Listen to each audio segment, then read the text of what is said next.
प्यारे बच्चों, एक बार फिर से हम आपसे जुड़ने की कोशिश करते हैं, लेकिन नेटवर्क समस्या है।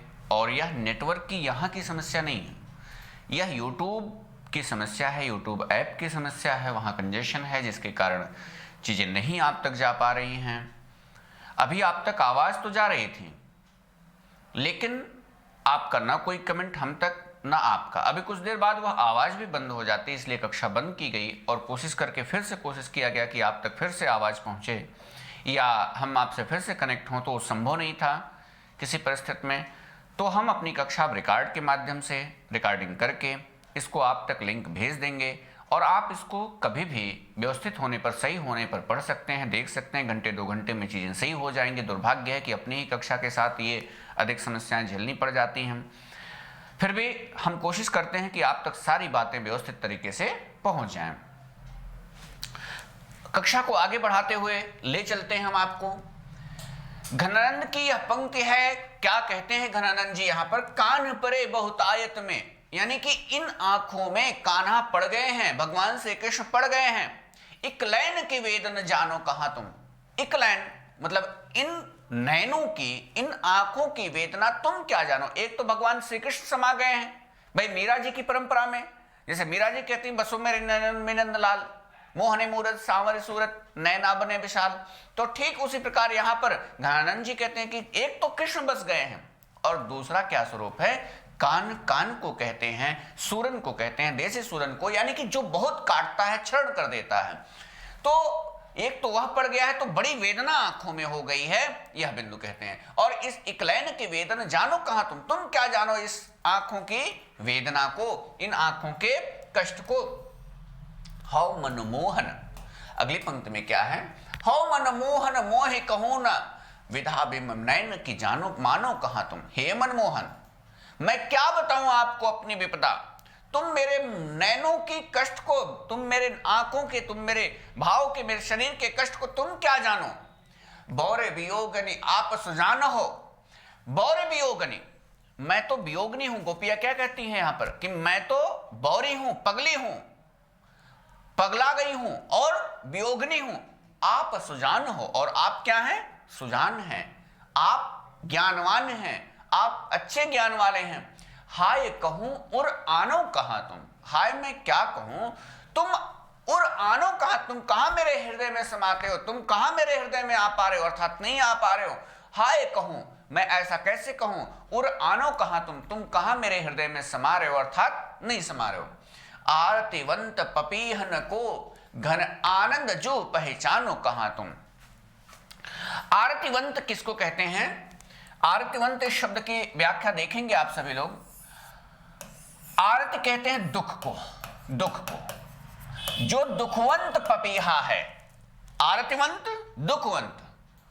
आरती धूप दीप, अराती शत्रु, 3 शब्द आते हैं यहां पर, आप सभी लोग गौर करेंगे। आरती, आरती कहते हैं दुख को, कष्ट को। और आप आरती, आरती, हाँ सॉरी, अराती, यहां हर्ष आ का प्रयोग करेंगे। अराती कहेंगे शत्रु को, और आरती कहते हैं धूप दीप को। आरती किसको? धूप दीप को। आप सभी लोग इस बिंदु को लेकर चलेंगे, कोशिश करेंगे तो चीजें बन जाएंगी। आरती, आरती मतलब दुख। आरती हरो दीन जन जानी, आप उस पंक्ति को भी देखते हैं। आरती हरो यानी कि मेरे दुख को हर लीजिए हे प्रभु, मुझे दीन जन जानकर, मुझे दीन दुखी समझकर मेरे दुख को हर लीजिए। तो आरतीवंत पपीहन को, मुझ जैसे आरतीवंत दुखवंत पपीहों के दुख को घन आनंद जो, हे घन के आनंद, अर्थात बादल, यहां पर बादल बताया गया, भगवान श्री कृष्ण को बादल की संज्ञा दी गई। हे बादल के रूप में जो आप हो, पहचानो कहां तुम कहां पहचानते हो मुझ जैसे दुखवंत पपीहे के दुख को। तुम अगर बरस जाओ, तुम्हारी वर्षा हो जाए तो हम सुखी हो जाएं, लेकिन तुम पहचानते कहां हो, अर्थात नहीं पहचानते हो। अति सूडो, हाँ ये पंक्तियां हो गई पिछली, जिसका संपूर्ण अर्थ आपने देखा, जाना, समझा, तय किया। यदि कोई समस्या होगी तो आप हमें मैसेज के थ्रू बात करेंगे, क्योंकि लाइव क्लास आपकी चल नहीं रही है, नहीं तो आप सीधे तुरंत वार्तालाप कर सकते हैं। हमने कोशिश करके अपना अधिकतम प्रयास किया है। अति सूदो स्नेह को मार्ग है, जहने को सयानक बाक नहीं। कहते हैं यहां पर घनानंद जी कहते हैं कि प्रेम का मार्ग कैसा है, प्रेम के मार्ग को यहां बताने की कोशिश करते हैं, प्रेम के मार्ग को समझाने की कोशिश करते हैं। क्या कहते हैं? अति सूदो स्नेह को मार्ग है। यहां आप अगर कोशिश करते हैं तो सूदो का शाब्दिक अर्थ ही होता है सीधा, अत्यधिक सीधा है। क्या? स्नेह को मार्ग है, स्नेह का मार्ग, प्रेम का मार्ग अत्यधिक सीधा है, अत्यधिक सरल है।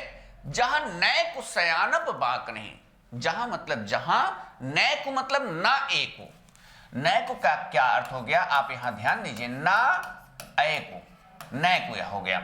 जहां कोई एक भी, ना ए को, जहां कोई एक भी सयानप बाक नहीं, ना तो कोई यहां बांका हो सकता है, ना तो कोई सयाना हो सकता है।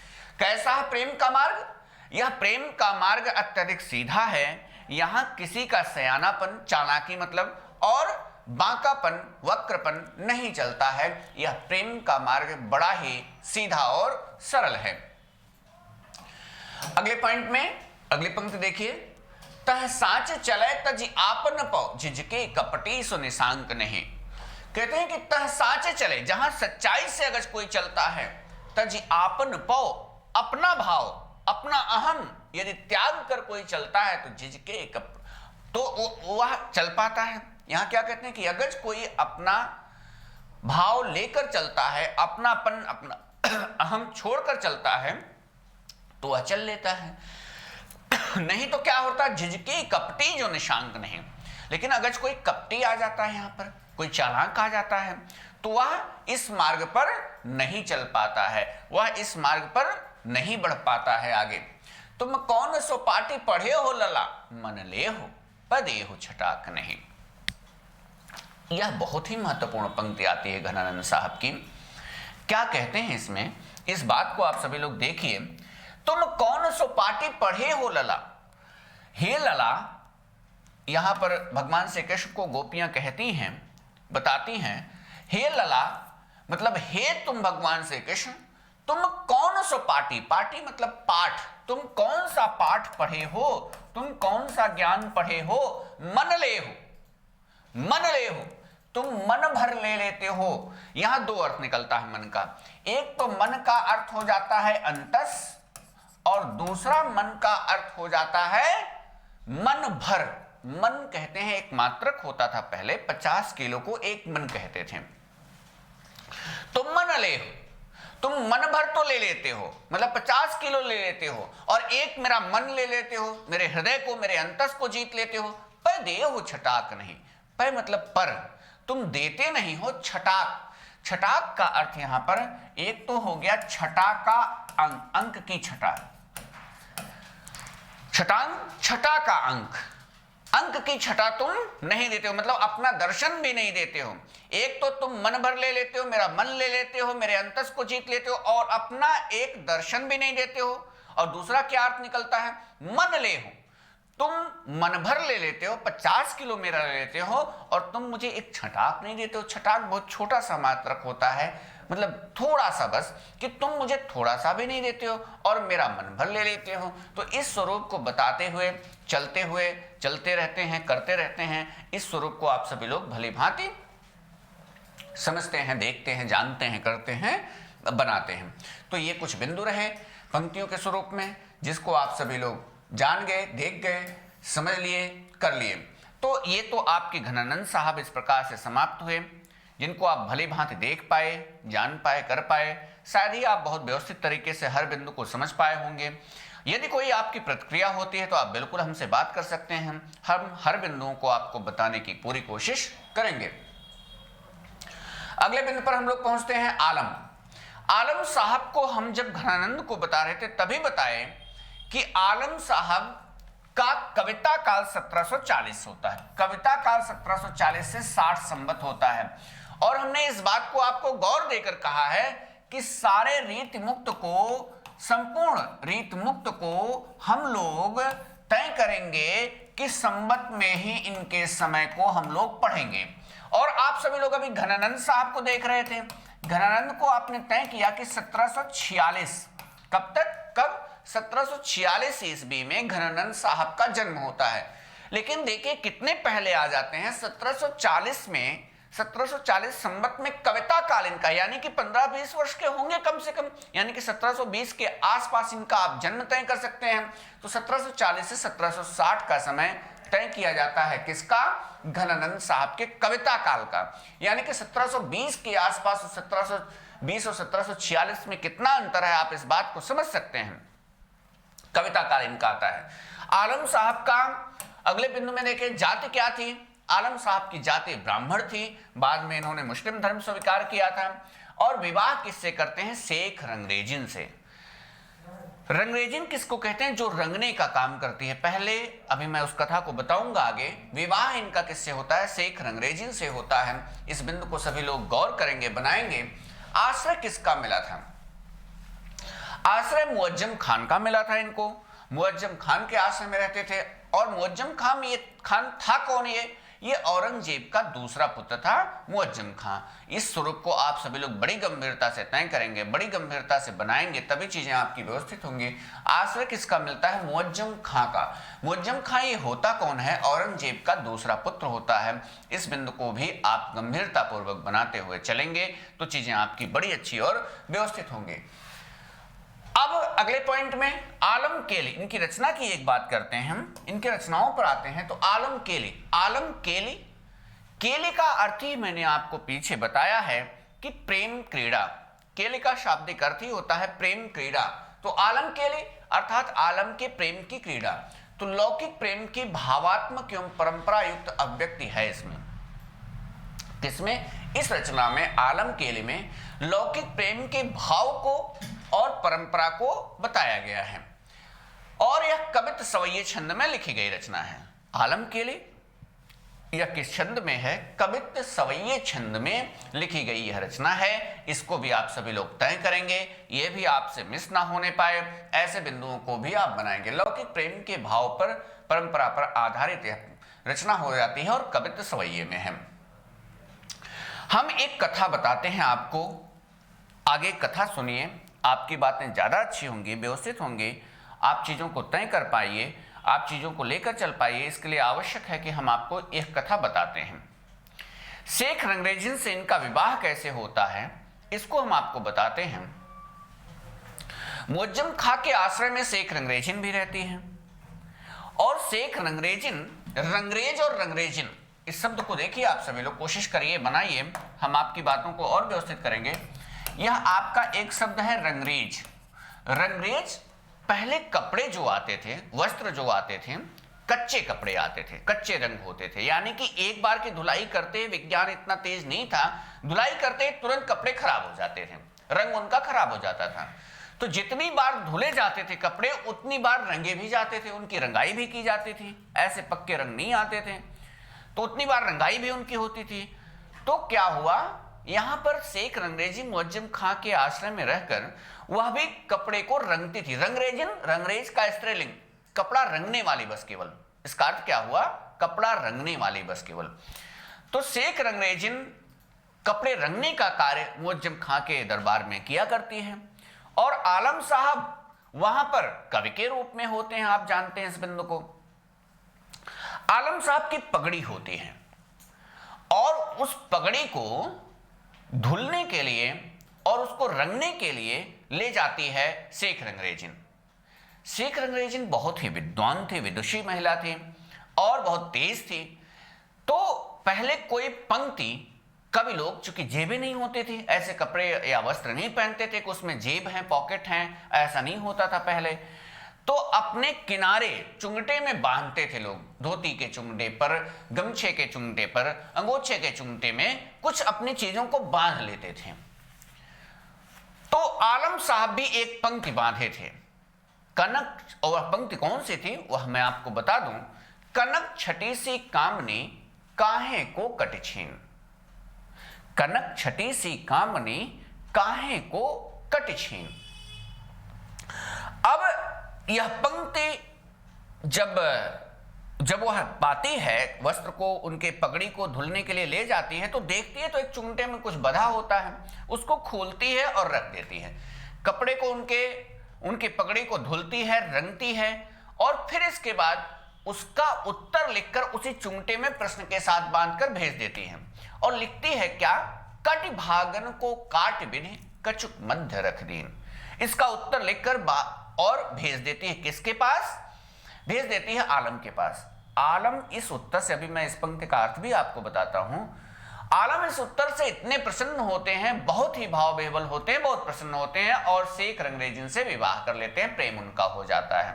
यही कथा है। इस पंक्ति का अर्थ समझ लीजिए, कनक छटी सी कामनी, कामनी कहते हैं काम वासना से युक्त स्त्री को। जो कामनी है, जो स्त्री है, वह कनक छटीक है। कनक छटी मतलब, कनक मतलब स्वर्ण, कुंदन को रंग फीको लगे झलके अति अंगन चारों गुराई। वो उसी पंक्ति को आप सभी लोग यहां लागू कर सकते हैं। तो कनक के समान, स्वर्ण के समान, छटी मतलब छटा वाली, जो स्वर्ण के समान छटा वाली स्त्री है, कनक छटी है। काहे को कट छीन, क्यों उसका कट मतलब कमर क्यों छीड़ है, कमजोर है, क्यों दुबला हुआ है, क्यों दुबला है कमर, क्यों दुबली है कमर, ऐसा लिखकर भेजते हैं। कौन, आलम साहब। भेजते नहीं है मतलब पगड़ी में बांधे रखते हैं उसकी अगली पंक्ति बनाने के चक्कर में। ऐसा नहीं कि शेख रंगरेजिन के पास भेजते हैं, इस पंक्ति को नहीं भेजते हैं, वो बांधे रहते हैं, बस शेख रंगरेजिन देख लेती है उसको। तो उसका उत्तर क्या लिखती है शेख रंगरेजिन, मैंने आपको पंक्ति बताया, उसका अर्थ भी समझिए। कटिभागन को काट विध, कि उस कटिभाग को, कमर के भाग को विध ने, ब्रह्मा ने बनाते समय काट कर वहां की चमड़ी को, और क्या, उरग मध्य धर देन, कुछ उसको उरोज पर, उरोजों पर रख दिया है, जिससे उरोज ऊंचे और कमर पतली हो गई है, कमजोर हो गई है, क्षीण हो गई है। तो यह अर्थ होता है, आप सभी लोग जानते हैं इस भाव को। तो शेख रंगरेजिन इस पंक्ति से लिख देने से बड़ा प्रेम हो जाता है आलम से। हाँ देखिए क्या यहां कहा गया है, मैंने इस पॉइंट को यहां पर नोट किया है, आप देख सकते हैं। शेख रंगरेजिन अच्छी कविता करती थी। कहा जाता है कि आलम एक बार अपनी पगड़ी रंगने को उसे दिए थे, जिसमें भूल से एक कागज बंधा चला गया था, जिस पर लिखा हुआ था, क्या लिखा हुआ था आप देख सकते हैं, कनक छरी सी कामनी, कामनी है या काहे को कटछीण, काहे को वह कटछीण है, क्यों उसकी कमर पतली है। तो उसके उत्तर में लिखते हैं, शेख ने वह पगड़ी रंगने के बाद उसमें उसके प्रश्न का उत्तर भी लिखकर पूरा कर दिया। और क्या लिखा, कटिभागन को काट विद्य उचक मध्य धर दीन। इसको हमने आपको अर्थ के रूप में बता दिया, समझा दिया। इसी पंक्ति के कारण आलम को शेख से प्रेम हो जाता है और उसके साथ विवाह कर लिए इत्यादि। इस कथन को हमने आपको मौखिक भी समझाया, आपने यहां भी देख लिया, तो चीजें आपकी व्यवस्थित हो गई होंगी, अच्छी हो गई होंगी, बढ़िया हो गई होंगी। अगले पॉइंट में हम लोग इस बात को देखें, आलम केले में बहुत से पद शेख के रचे हुए हैं। अब यहां पर आलम केले तो निश्चित रूप से आलम की रचना है, आप सभी लोग इसको जानते हैं, मैं भी कहूंगा, आप भी कहें, परीक्षाओं में कहें कि आलम की रचना है आलम केले। लेकिन कुछ बिंदु भी जानना आवश्यक है। क्या कहा गया यहां पर, आलम केले में बहुत से पद शेख के रचे हुए हैं। प्रामाणिकता की कसौटी पर कसने पर यह शेख रंगरेजिन के बहुत से पदों का संग्रह दिखाई पड़ता है। किसमें, आलम केले में, क्योंकि इसमें स्त्रीलिंग क्रियाओं का प्रयोग किया गया है। जब हम इस पर गौर करते हैं, जब हम कोशिश करते हैं, तो इस पर बहुत से पद ऐसे हैं जो स्त्रीलिंग क्रियाओं के माध्यम से दर्शाए गए हैं, स्त्रीलिंग क्रियाओं का स्वरूप दिखाया गया है। तो रचना तो प्रकाशित होती है आलम के नाम से, रचना आती है आलम के नाम से, लेकिन कहा जाता है इसमें बहुत से पद किसके हैं, इसमें शेख रंगरेजिन के भी शामिल हैं। अगले पॉइंट में, इनका काव्य वस्तु प्रधान नहीं भाव प्रधान है। किसका काव्य, आलम जो कविताएं लिखते हैं उन कविताओं में वस्तु मतलब विषय वस्तु की प्रधानता नहीं है, भाव की प्रधानता, भाव को प्रबल रखा गया है, भाव को प्रधान किया गया है। तो एक आचार्य शुक्ल जी का कथन आता है, इसको आप सभी लोग देखें, चीजें और अच्छी और व्यवस्थित हो जाएंगे। प्रेम का पीर या इश्क का दर्द इनके एक एक वाक्य में भरा पाया जाता है।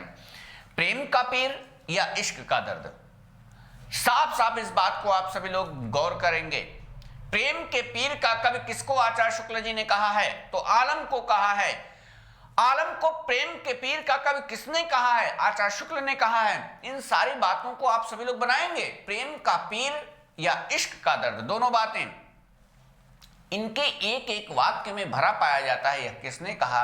आचार्य रामचंद्र शुक्ल ने कहा है। इस बात को आप सभी लोग अच्छे से गौर करेंगे, क्योंकि परीक्षाओं में ऐसी भी बातें आपसे पूछी जा सकते हैं, समझी जा सकते हैं, देखी जा सकते हैं। अब कुछ इनकी पंक्तियों पर आते हैं। क्या बताया गया है? पंक्तियों को देखें। जा थल कीन है, थल मतलब स्थल, जा थल, थल मतलब क्या हो गया? यह थल है, थल का स्थल मतलब स्थान।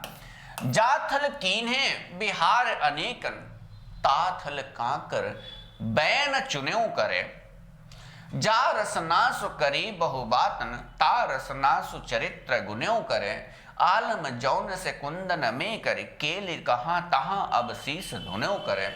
नैनन में जो सदा रहते, तिनकी अब कान कहानी सुनो करे। यह पंक्ति थोड़ी सी महत्वपूर्ण है। हो सकता है कभी आपसे पूछा जाए, क्योंकि यह आलम साहब की अगर कहा जाए तो सबसे महत्वपूर्ण पंक्तियों के रूप में जानी जाती है यह पंक्ति। इसमें आपको विचार क्या करना है, इसमें आपको देखना क्या है, इसमें आपको लेकर क्या चलना है, इस पर गौर करिए आप सभी लोग। इसमें कहीं ना कहीं लौकिक प्रेम को और पारलौकिक प्रेम को दोनों को दर्शाया गया है। इस प्रेम में, इस पंक्ति में क्या दर्शाया गया है? जाथल कीन्हे बिहार अनेकन, जिस स्थल पर हमने विहार किया, घूमा, प्रेमालाप किया, ता थल, थल वो भी है, काकर बैठ चुने करे, उस स्थल पर बैठकर मैं कंकड़ चुनूं। जहां पर कंकड़ चुनना मतलब जब कुछ ना करना तो उसे कंकड़ चुनना कहते हैं। जिस स्थल पर हमने विहार किया अनेकों अनेक प्रकार से, उस स्थल पर बैठकर हम अगर कंकड़ चुनते हैं तो कैसा स्वरूप है यहां पर? और क्या मतलब प्रेम भाव का व्यवहार अगर तो जा रसना सो करी बहुबातन, जिस रसना से, जिस जीव से हमने बहुत सी बातें की है, प्रेमालाप किया है, ता रसना सो चरित्र सुने उगरे। अब उस रसना से, उस आंखों से, उस जीव से केवल मैं उसके चरित्र का गान सुनूं, उसके चरित्र को केवल जानूं, उसके चरित्र का गान सुनूं। आलम जौन से कुंदन में करे, आलम कहते हैं जिस कुंदन में हमने किया, केल तहां अब शीस धुन्यो करे। जहां पर हमने केल क्रीड़ा की है, वहां केवल शीस पकड़कर बैठे, अर्थात शीस धोने बैठकर शीस को केवल लेकर चले। तो नैनन में जो सदा रहते, जो नैनों में सदा बसा करते थे, तिनकी अब कान कहानी सुना करो। तो यहीं पर एक शब्द यह आ जाता है जो भक्ति भाव को व्यक्त कर देता है, तिनकी अब कान कहानी सुना करो। हे कान, हे मेरे कर्ण, अब उनकी कहानी केवल सुना कर। और एक भाव यहां पर भगवान श्री कृष्ण का भी आ जाता है कि भगवान श्री कृष्ण के भाव को, तो नैनन में जो सदा रहते, जो नैनों में सदा रहते हैं, उनकी अब केवल कहानी सुना कर, और तिनकी अब कान कहानी सुना करो, ऐसे बिंदुओं को बताया जाता है। हम आशा करते हैं कि आपको पंक्ति बहुत अच्छे से समझ में आई होगी, आप चीजों को व्यवस्थित तरीके से बना पाए होंगे। इस प्रकार से हम लोग आलम को देख पाए, जान पाए, समझ पाए। अगले बिंदु पर हम लोग बढ़ते हैं। अगले व्यक्तित्व हैं आपके बोधा साहब, जिनका पूरा नाम क्या होता है आप सभी लोग यहां गौर करिए। इनका पूरा नाम आचार्य शुक्ल जी कहते हैं, इनका पूरा नाम या मूल नाम क्या है? बुद्धिसेन है। बोधा का मूल नाम बुद्धिसेन जाना जाता है। इस बिंदु को भी आप सभी लोग गौर करेंगे, अच्छे से बनाएंगे तो चीजें ज्यादा अच्छी और व्यवस्थित हो जाएंगे। बुद्धिसेन। अब इनके कविता काल को आप सभी लोग देखिए, कविता काल ही केवल इनका मिलता है, जन्म और मृत्यु का समय नहीं मिलता है। संवत 1830 ईस्वी जन्म संवत मिलता है इनका कविता काल, और 1860 तक जाता है। अगर हम यहां गौर करते हैं तो लगभग 20 वर्ष पहले, यानी कि संवत 1810 के लगभग अगर हम इनका जन्म माने और मृत्यु इनका हम 1880 के लगभग मानते हैं, तो चीजें लगभग आपकी व्यवस्थित हो जाती हैं, अच्छी हो जाती हैं। क्योंकि यहां लगभग का ही मामला काम करेगा, इसका व्यवस्थित स्वरूप हम लोग नहीं पाते हैं, कविता काल ही पाते हैं। तो इन्हीं स्वरूप को लेकर चलना है, आपको बनाना है। तो कविता काल 1830 से 1860 यानी कि 30 वर्षों का कविता काल दर्शाया जाता है। और इनका जन्म कहां? बांदा जिला का राजापुर ग्राम। इनका जन्म कहां होता? बांदा जिले के राजापुर ग्राम में इनका जन्म होता है। इस बिंदु को भी आप सभी लोग दर्शाएंगे, व्यक्त करेंगे। बांदा जिले के राजापुर ग्राम में आपका जन्म होता है। जाति सरयुपारेण ब्राह्मण होता है। इनकी जाति क्या है? सरयुपारेण ब्राह्मण के रूप में। पूरा नाम क्या है? बुद्धसेन। बुद्धसेन आपको बताया गया पीछे कि इनका पूरा नाम क्या है? बुद्धसेन। पन्ना नरेश द्वारा इन्हें प्यार से बोधा कहने के कारण इनका नाम बोधा पड़ गया। पन्ना दरबार के आश्रय में रहा करते थे, पन्ना नरेश के आश्रय में रहते थे, तो पन्ना नरेश द्वारा इन्हें बताया गया कि ये क्या है? बोधा है। तो बोधा कहते ही तब से इनका नाम बोधा, बुद्धसेन से बोधा हो गया और वही प्रचलित नाम के रूप में आगे बढ़ता गया। पन्ना नरेश द्वारा ही यह नाम दिया गया था। पन्ना दरबार में सुभान, सुभान कौन? सुबहान नामक वेश्या से इनका प्रेम था। किससे? अब यहां आप तय करेंगे, आप इस स्वरूप को जरूर तय कर लेंगे, क्योंकि ये दोनों बिंदु जब आपकी परीक्षाओं में पूछे जाएंगे तो आप बहुत भ्रमित हो सकते हैं। सुजान घनानंद की प्रेमिका होती है, आप सभी लोग तय करेंगे, और बोधा या बुद्धसेन की प्रेमिका का नाम क्या होता है? सुभान। तो इस बिंदु को सभी लोग तय कर लेंगे, तभी चीजें व्यवस्थित हो पाएंगी, नहीं तो बड़ा ही भ्रम होता रहेगा, बहुत आप परेशान होंगे, बहुत दिक्कतें आएंगी। ये सुभान है और वो, हाँ, बोधा की प्रेमिका कौन? सुभान, और घनानंद की प्रेमिका कौन? सुजान। सुजान और सुभान में बड़ा भ्रम होता है आपको, तो चीजें दिक्कत भरी ना हो, आप सभी लोग सदैव तैयार करेंगे इस बात को, तभी चीजें आपकी बहुत व्यवस्थित हो जाएंगे। तो इस बिंदु को देखिए फिर से एक बार। पन्ना दरबार में सुभान या सुबहान नामक वेश्या से इनको प्रेम था। विरह वारिस, इनकी रचना एक आती है, आप लोग तय करेंगे, बहुत महत्वपूर्ण रचना है विरह वारिस। विरह वारिस, महाराज पन्ना को इनके प्रेम प्रसंग का ज्ञान हो जाता है तो इन्हें देश निकाला कर दिया जाता है। उसी समय इन्होंने विरह वारिस लिखा। कब यह लिखा जाता है विरह वारिस, इसको भी आप सभी लोग देख सकते हैं। विरह वारिस यह रचना कब लिखी जाती है? जब इनको सुभान से प्रेम हो जाता है, तो जब महाराज पन्ना नरेश को पता चलता है तो इन्हें राज्य निकाला दे दिया जाता है, राज्य से निकाल दिया जाता है। तो जब राज्य से निकल जाते हैं तो विरह वारिस लिखते हैं, विरह में, प्रेम में इस रचना को, विरह वारिस को लिखते हैं ये। और इसमें क्या, किस आधार पर लिखी गई यह रचना है? इसमें माधवानल काम कंदला के आधार पर यह लिखी गई रचना है। माधवानल काम कंदला के स्वरूप को इसमें दर्शाया गया है। माधवानल काम कंदला के स्वरूप को, माधव और काम कंदला के स्वरूप को यहाँ पर उसी कथा का उपजीव्य आधार लेकर आगे बढ़ा गया है। अगले बिंदु में चलते हैं। दूसरी रचना क्या है? इश्कनामा। हम आपको पीछे अभी घनानंद में बताए थे, आपको याद आ रहा होगा, हम आपको वहां पर इश्कलता और दूसरी रचना आप यहां समझेंगे इश्कनामा। हमने आपको बताया था लता घनी है तो घनानंद जरूर पूछा जाता है। इश्कनामा बोधा की रचना हो गई, बोधा इश्क के नाम हो गए, और लता घनी है। अगर ऐसे बिंदु को आप समझ लेंगे, ऐसे बिंदुओं को बना लेंगे तो दिक्कतें नहीं आएंगी, बिल्कुल चीजें आपकी व्यवस्थित हो जाएंगी, अच्छी हो जाएंगी, बढ़िया हो जाएंगे। लाइव उनका भी चलता है, सर का भी, जो हमारे बाद हैं, उनसे पूछे चलाएंगे कि नहीं, नहीं चलाएं तो हम लंबे रिकॉर्डिंग कर लें अपनी। एक बार पूछ लीजिए कि अभी गड़बड़ है, चलाएंगे कि नहीं चलाएंगे। आता है तो बताइएगा कैसा। इश्कलता आप तय कर लीजिए, घनानंद, इश्कनामा, बोधा। तो ये दोनों बिंदुओं को आप सभी लोग तय कर लीजिए, बना लीजिए, कर लीजिए, चीजें आपकी ज्यादा अच्छी और व्यवस्थित हो जाएंगे। इश्कनामा में क्या है, क्योंकि इस बिंदु को मैं बार बार इसलिए कह रहा हूं व्यवस्थित कर लीजिए, परीक्षा में सबसे बड़ा भ्रम यहीं से होता है। इश्कलता और इश्कनामा जब आपसे पूछा जाएगा तो आप परेशान होंगे। तो इश्कनामा, इसमें प्रेम के पीर की व्यंजना बड़े मर्म स्पर्शी ढंग से की गई है। प्रेम के पीर को यहाँ पर बड़े मर्मात्मक तरीके से बताया गया है।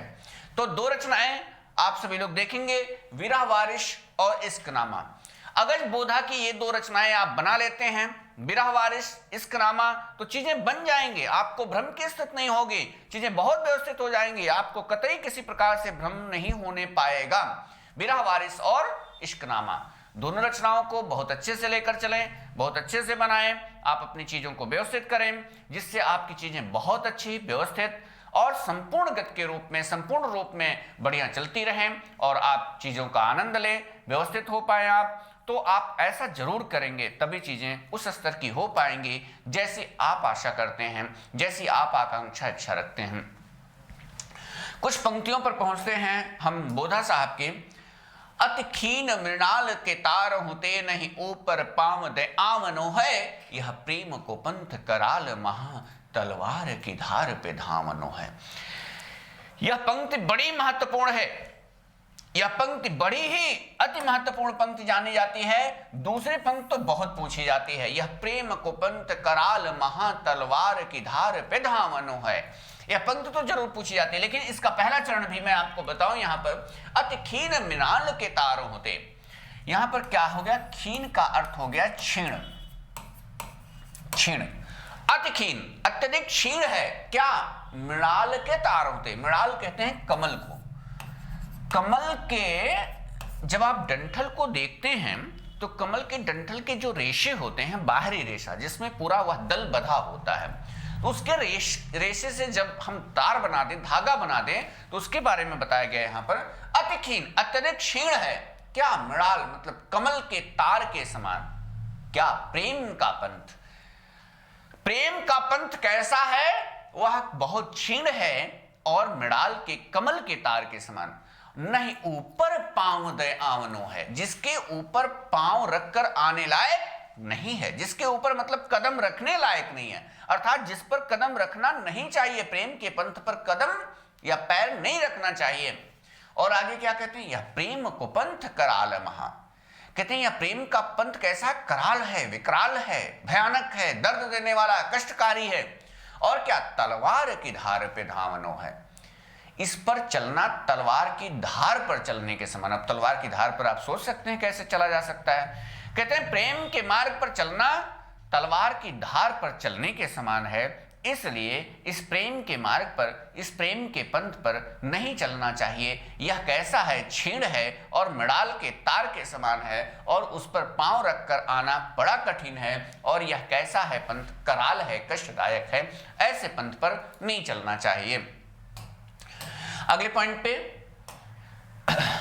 अगली पंक्ति को, एक सुभान के आनन पे कुर्बान जहां लगी रूप जहां को, जान मिले तो जहान मिले, नहीं जान मिले तो जहान कहां को। यहां पर फिर प्रेमालाप की उसी पंक्ति को बताते हैं बुद्धसेन साहब। चूंकि इनका स्वरूप, इनका प्रेम किससे, सुभान से होता है, बुद्धसेन का बोधा का सुभान से होता है। तो क्या कहते हैं, एक सुभान के आनन पे, एक सुभान के ही मुख पे, आनन कहते हैं मुख को, एक सुभान के ही मुख पर कुर्बान जहां लगे रूप जहां को, इस जहां के, इस संसार के सारे रूप को, जितने भी रूप सुंदर है, कोई सुभान के समान नहीं है। जितनी नायिकाएं हैं, जितनी स्त्रियां हैं, कोई सुभान के समान नहीं है। तो कहते हैं कि कुर्बान जहां लगे रूप जहां को, कहते हैं कुर्बान कर सकते हैं हम किसके, सुभान के रूप पर इस संसार के सारे रूपवतियों को। जान मिले तो जहां न मिले, यानी कि यदि वह सुभान मिले तो समझ लीजिए कि पूरा संसार मिल गया। जान मतलब सुभान, जान मिले तो जहां न मिले, वह सुभान यदि मिलती है तो समझिए पूरा संसार मिल गया। नहीं जान मिले तो जहान कहां को, कहते हैं यदि वह जान नहीं मिलती, यदि वह सुभान नहीं मिलती है तो जहान कहां लो। यह जहान, फिर यह संसार मेरे लिए किस काम का, यह मेरे लिए किसी काम का नहीं है। इस बात को बताते हैं, कौन बताते हैं, बुद्धसेन साहब, बोधा साहब। अगली पंक्ति को देखिए आप सभी लोग, कबहू मिलबो कबहू मिलबो वह धीरज ही में दरबे करो, करे रह सहते ही बने कहते न बने, मन ही मन पीर पिरैबे करे। बड़ी महत्वपूर्ण पंक्ति यह भी है, अभी तक तो नहीं पूछी गई, लेकिन कभी भविष्य में पूछी जाएगी तो बड़ी ही महत्वपूर्ण पंक्ति है। गौर करें आप सभी लोग, कबहू मिलबो कबहू मिलबो, कभी मिलोगी कभी मिलोगी, कबहू मिलबो कबहू मिलबो, कभी मिलोगी कभी मिलोगी, यह वह धीरज ही में धरैबो करे। हमने अपने मन में यह धैर्य धारण कर लिया है, वह धीरज, उस धीरज को तुम कभी मिलोगी, इस धीरज को मन ही मन में धरैबे करो। मैंने मन में ही धारण कर लिया है, इस धैर्य को मैंने अपने मन में धारण कर लिया है। सहते न बने कहते न बने, जो पीड़ा है अब मन में, उसको ना तो सहते अब बन रहा है, ना तो कहते बन रहा है। सहते न बने कहते न बने, अब उस पीड़ा को ना तो हम सहते हुए देख पा रहे हैं, समझ पा रहे हैं, ना तो सह पा रहे हैं, ना कहते बने, ना तो कह ही पा रहे हैं। मन ही मन पीर पिरैबे करे। अब मन ही मन ऐसी पीड़ा हमें बहुत ही दर्द दे रही है, इस पीड़ा को झेला नहीं जा रहा है, जो हमें मन ही मन बहुत कष्ट दे रही है, मन ही मन बहुत पीड़ा दे रही, मन ही मन पीर पिरैबे करे। अब यह पीड़ा हमें मन ही मन बहुत कष्ट दे रही है। इस बिंदु को आप सभी लोग अच्छे से समझ सकते हैं। लाइव नहीं चल पा रहा है, मैं इस बात को समझ रहा हूं। अगर आपको कोई दिक्कत होती है, कोई प्रश्न होता है, तो आप हमसे कर सकते हैं, कमेंट वीडियो के लिए जाएंगे, हम आपको बताते चलेंगे, आपको असुविधा किसी भी स्तर पर नहीं होगी, हम ऐसा वादा करते हैं आपसे। अगले पॉइंट में चले। दाता कहाँ सूर कहाँ सुंदर सुजान कहाँ। आप कौन, आपको न चाहिए ताकि बाप को न चाहिए। ये भी पंक्ति थोड़ा सा महत्वपूर्ण जानी जाती है, क्योंकि यहाँ पर एक स्वरूप यहाँ पर आ गया है, सुंदर सुजान कहाँ। इस सुंदर सुजान को देखकर लोग सोचते हैं कि यह घनानंद की पंक्ति है, लेकिन मैं आपको जोर देकर कहना चाहता हूं, ऐसा लिखकर आप करेंगे कि नहीं, यह घनानंद की नहीं, बोधा की पंक्ति है। किसी स्थिति में चीजें मिस ना होने पाए आपसे। क्या दाता कहाँ सूर कहाँ सुंदर सुजान कहाँ, आपको न चाहिए ताकि बाप को न चाहिए। कहते हैं दाता कहाँ सूर कहाँ सुंदर सुजान कहाँ। अब क्या बचता है, कौन दाता है, कौन सूरवीर है, कौन सुंदर है, कौन सुजान, सुजान मतलब सुज्ञान है, कौन ज्ञानी है, कोई नहीं है। आपको न चाहिए ताकि बाप को न चाहिए, किसी को नहीं चाहिए। अब इस स्वरूप को, इस ज्ञान को, इस भाव को किसी को नहीं चाहिए। ये तो आपके कुछ व्यक्तित्व हैं जिनको आप सभी लोग देख पाए, जान पाए। अगले एक व्यक्तित्व को हम लोग और तेजी से लेकर चलते हैं, दुष्देव। दुष्देव का शाब्दिक अर्थ होता है, दुज कहते हैं ब्राह्मणों को, दुज कहते हैं अंडे को, दुज कहते हैं दांत को, दुज कहते हैं पक्षी को। दुज का अर्थ जो दोबारा जन्म ले। दुज ब्राह्मण कहा जाता है कि जब वो ब्रह्म ज्ञान प्राप्त करता है। सही हो गया, तो दूसरा लाइव करिए, दूसरा लिंक फिर बनाना होगा, बना के जल्दी हमें शेयर करिए। तो दूसरा आप फिर से देखें दुष्देव साहब को, तो वास्तविक नाम क्या, महाराजा मान सिंह। इस बिंदु को आप करेंगे। ये कौन थे, अयोध्या के नरेश थे महाराजा मान सिंह। अगले बिंदु में लक्षण ग्रंथ लिखने वालों में अंतिम प्रसिद्ध कवि, लक्षण ग्रंथ लिखने वालों में सबसे अंतिम प्रसिद्ध कवि के रूप में पद्माकर जाने जाते हैं, यह आपका बिंदु आता है। लेकिन ब्रज भाषा के श्रृंगारी कवियों की परंपरा में लक्षण ग्रंथ लिखने वाले में तो पद्माकर जाने जाते हैं लक्षण को, लेकिन ब्रज भाषा के श्रृंगारी कवियों में अंतिम प्रसिद्ध कवि दुष्देव साहब हैं। और इनका बड़ा ही स्वरूप क्या दिखाई पड़ता है, अगर सेनापति के बाद ऋतुओं का वर्णन, ऋतुओं का मनोहारी वर्णन किसी ने किया है तो होते हैं दुष्देव साहब। तो दुष्देव साहब ऋतु वर्णन बड़ा ही सरस और मनोहर है। इनकी रचनाओं की अगर हम चर्चा करते हैं तो आप सभी लोग यहां देखें, श्रृंगार बत्तीसी, श्रृंगार लतिका, कवि कल्पद्रुम। श्रृंगार बत्तीसी, श्रृंगार लतिका, कवि कल्पद्रुम खूब अच्छे से बनाएंगे। इतनी बातों को आप सभी लोग गौर करेंगे। यहीं पर हम अपनी कक्षा को रोक लेते हैं, फिर से तय करते हैं। आपके अगले बिंदु पर हम फिर मिलेंगे। व्याकरण की कक्षा आपकी अगली है, इस पर आप सभी लोग जो भी चर्चा करेंगे उन चर्चाओं को हम लेते हुए आपके साथ चलेंगे। धन्यवाद।